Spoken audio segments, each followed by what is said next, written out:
ایک غریب شخص نے اپنے گھر کے اندر چھوٹی سی مسجد بنائی، 7 مصلوں والی مسجد بنائی، کیونکہ اس کے 7 بیٹے تھے۔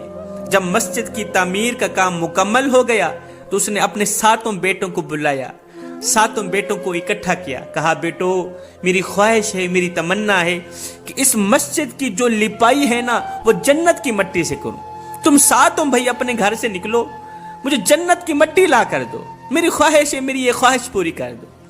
اب 6 بھائی گھر سے باہر نکلے، کہاں جا رہے ہیں؟ جنت کی مٹی تلاش کرنے جا رہے ہیں۔ کام تو بڑا ہی مشکل تھا، لیکن باپ کا حکم تھا، انکار کی گنجائش بالکل بھی نہیں بنتی تھی۔ اب 6 بھائی گھر سے باہر نکلے، 7واں بھائی گھر میں رہا اس لیے کہ وہ بیمار تھا۔ اب 6 بھائی پورا دن ایسے خاک چھانتے رہے، جنت کی مٹی تلاش کرتے رہے، جنت کی مٹی کہاں سے ملنی تھی۔ شام کو خالی ہاتھ واپس گھر لوٹے، کیا دیکھتے ہیں چھوٹا جو بھائی تھا نا، جو بیمار تھا، وہ بوری میں مٹی بھر کے بیٹھا ہے۔ باپ نے پوچھا، اوے وہ جو تلاش کرنے گئے تھے ان کو نہیں ملی، تو نے جنت کی مٹی گھر بیٹھے بیٹھے کہاں سے حاصل کر لی؟ کہا بابا بوری اٹھا کر اپنی ماں کے پیچھے پیچھے بھاگتا رہا، جہاں جہاں میری ماں چلتی گئی وہاں وہاں کی مٹی اٹھا کر بوری میں ڈالتا گیا۔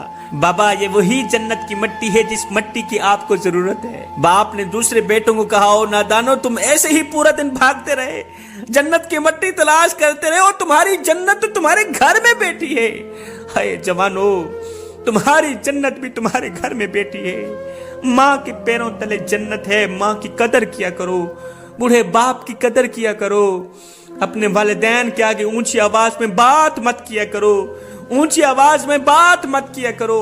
جس دن یہ خاموش ہو گئے اس دن تم ان کی آواز سننے کو